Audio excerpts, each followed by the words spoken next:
Welcome to the Diablo 3 Open Q&A panel. Hello, everybody. My name's Jay Wilson. I'm the game director on Diablo 3. I have a whole bunch of awesome people here from the Diablo 3 team. I have Joseph Lawrence, who is our audio engineer. Jason Regier, lead programmer. Kevin Martins, lead content designer. Patrick Stone, senior environment artist. Michael Chu, quest designer. Leonard Bararski, lead world designer.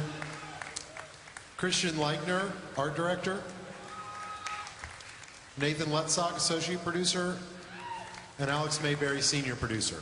So as you see, we have somebody from every discipline. So you have to ask questions about audio and programming, and don't just do all the questions about rainbows and unicorns. Make sure you get to all of them. So, and other than that, have fun.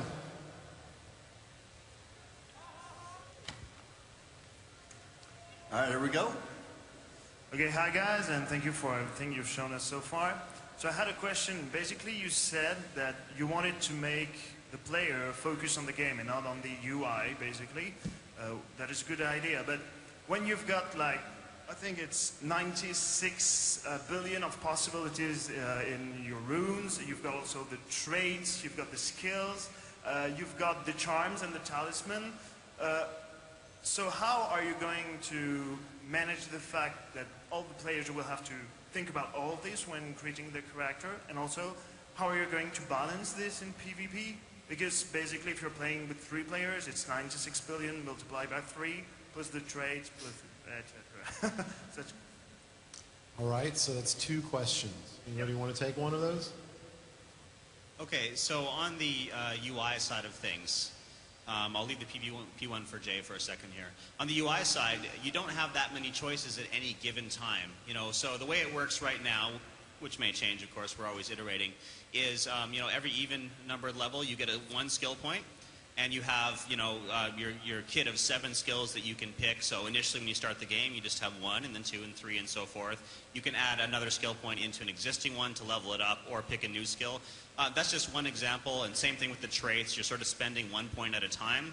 It adds complexity over time, but it's all very accessible, and all the UI revisions you see us do are there to make it easy to make those choices. So these little small choices end up becoming something much bigger as time progresses. So the UI actually does a great job of keeping the choices compartmentalized. So I'll take the balance one. So how do we balance? I mean, I think you're specifically asking about PvP, but I'm going to take it broader than that.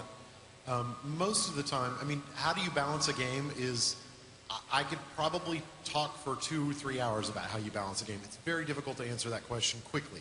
So what I'll say is it's part the power of math, it's part playing the game a lot, and it's part targeting what level of balance you want. Speaking specifically to PvP, one of the goals we have is to make sure that PvP never affects PvE game balance. So it's one of the reasons why we've put PvP into arenas that are separate from the PvE game. We'll never nerf a PvE skill for PvP. We can balance every skill specifically for PvP. Awesome, thank you. Hi, I was wondering about your plans for endgame content for Diablo 3. Are we just going to kill the last boss on the hardest difficulty and that's it? Or will there be some kind of multiple repeating dungeons that you can do with your friends so that you don't run out of stuff to do at the end? No, you'll kill the last boss like 800,000 times until your eyes bleed, right?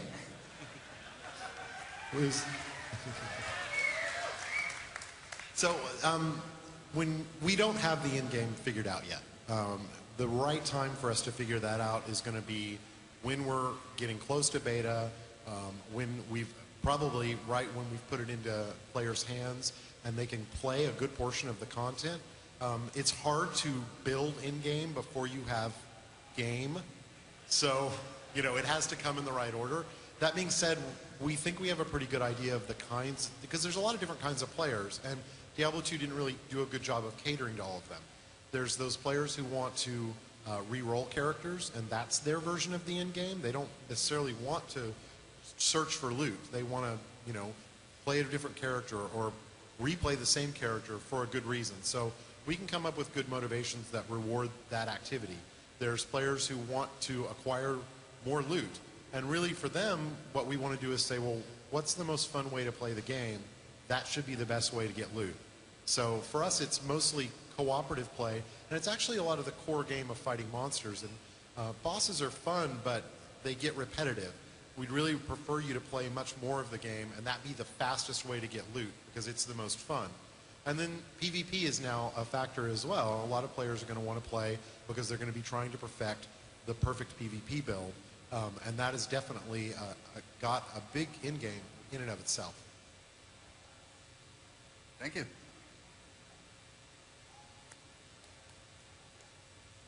Hi. What is your priority for adding multiple multiplayer game modes, like maybe obviously CTF and Deathmatch come to mind in addition to the arena? But what about things like an escort or hunted, or say for instance base attack or defend, or even more specifically a Dota killer? Because if there's any game that I think can do it, I think it's this game's multiplayer potential. Okay, I'll take that one. We very much want to focus on making sure that it supports what the core game is. We don't really want to pull the game in a lot of different directions. Any mode that we might do is going to be focused back on the core game. Would we do more modes or different kinds of ways to play the game? Yeah, if we thought it would support the goal of what we want the game to be. Is that a possibility? Absolutely. We're really going to have to see how the game turns out and how people are playing it, and where we feel it's kind of similar to talking about the end game. Where are we missing an opportunity to appeal to part of the audience that might want to play a particular type of game? Thank you. A lot of us who played Diablo 2 focus more on PvP, even though it wasn't really supported.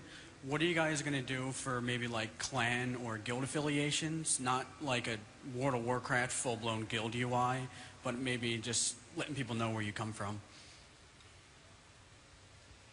So we haven't actually decided what we're going to do with guilds yet. It's would be a BattleNet level feature, and a lot of our BattleNet stuff is under discussion. So we're not quite sure at this point.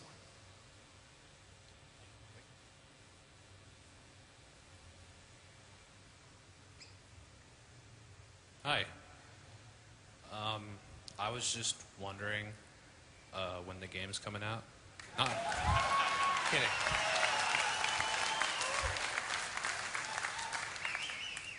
I just wanted to ask. Tuesday after it's done. Could you give us a BlizzCon 2010 update on the economy in this game? What your plans are for trading? Get that one too. You guys have to ask a Bergerman question soon. Jason's going to get lonely. So economy. Well, we announced Artisans a couple months ago, and Artisans are a massive impact on the economy. Diablo 2's economy had several problems. It had an arbitrary gold cap, which essentially limited the ability to use it as a high-end currency. There was a massive amount of gold input into the economy and almost no gold leaving the economy. So with Diablo 3, we have a lot more control on gold coming in. We just don't throw quite as much gold at you. Diablo 2 really used gold as a reward. They just kind of threw it at you in buckets, and that it ceased to actually be a reward because you didn't care about it anymore. So we've got a lot more control over that. We've learned from that experience. And also on the sell prices of items, we've control. We now salvage items for the crafting system, which pulls one of the gold producers back out of the economy without turning it into gold. The crafting system itself has lots of gold inputs. And they're gold inputs that repeat. So every time you get a new item, you want that item to have the best possible gems, and you want to maybe pull gems out of another item, and you want to enchant it, and you might want to add sockets to it. all those things cost gold. And those things, that is our primary way that we're going to pull gold back out of the economy. So that's the economy question. The trading question is, we definitely want to support some kind of enabled trading. Like, we don't want you to have to spam chat channels or make games with special names. You know, that was not awesome. And we know it wasn't awesome. So we do want to fix it, but we haven't decided exactly how yet. I'd also like to jump in and say that, you know, in Diablo 2, we had the occasional problem with item duplication, which sort of hampered the economy. I don't remember that. Yeah, it's true. So we've learned a lot since the days of Diablo 2, and you know, we have completely rewritten the item system from the ground up to make it more safe, more secure, and we expect that with Diablo 3 that you're going to have the best experience yet. So it's a big deal to us. Thank you. Hi, I had a question. Is there going to be like specific PvP gear or skills, you know, like resilience, or is it going to, like out on the floor with the arena battles? I noticed that the skills had cooldowns that are not present on the PVM demo. So if you could elaborate on that. We're not going to have PvP gear. PvP is not. Thank you very much. We appreciate your support. Do you guys want resilience in Diablo? Oh. We knew that. So yeah, no, we're gonna avoid PvP specific stats, and we're not gonna have any PvP gear or no power is gonna come from PvP. It's not the point of it. We don't want any kind of conflict between the PvE and PvP game. And then the way the arenas work is every skill has a set of PvE data and PvP data. So yeah, we do actually alter some of the aspects of skills to make them work in PvP. We try not to alter them so much that they change the nature of what the skill is. So they tend to be things like, we might change cooldowns from PvE to PvP. We might change costs or tweak damage a little bit. But we try not to change it so that it's foreign to you. We do have some skills that are more PvP leaning, because we don't feel, with the customization that you have in Diablo, it's pretty easy to avoid those skills if you're never going to PvP. But there's some skills that's just too, it's not that they're useless in PvE, it's that they're maybe not as useful or desired as they would be in PvP. And we think that's fine, as long as it doesn't dominate the whole skill set. Thank you. I just wanted to know what Deckard Cain's doing in Diablo 3. I haven't heard anything about him, and I do like that guy. He's doing the same thing he always is doing. He's trying to thwart evil. He's been spending the last 20 years he's researching, looking for ways to stop the coming invasion of Hell, because now that the World Stone has been destroyed, there's nothing keeping Hell from invading. And he doesn't know why they haven't invaded yet, but he's going to make damn sure that when they do invade, mankind is prepared. Thank you. Nathan does an awesome Deckard Cain, by the way. Come on up. Just do it. One more song. Thank you all for coming out to BlizzCon. Sorry, Nathan. It's more of a fan service. It's not really good, but I can't be stopped from doing it in the playtests and then the placeholder sounds in the game. It's awful, but it's something I love to inflict on the team. All right, this morning you implemented a lot of story, trying to get story in different places and as many places as possible. Are you also trying to address different story reactions and interactions with a wizard compared to a monk when dealing with an NPC for story replayability? We're not having different, if I understand your question correctly, we're not having different paths through the story, but the different characters, the different player characters will react to the story differently to a certain degree. And one of the things we're toying around with right now is the quest log is being relayed The quest log has a verbose, which is more wordy version of your quest objectives.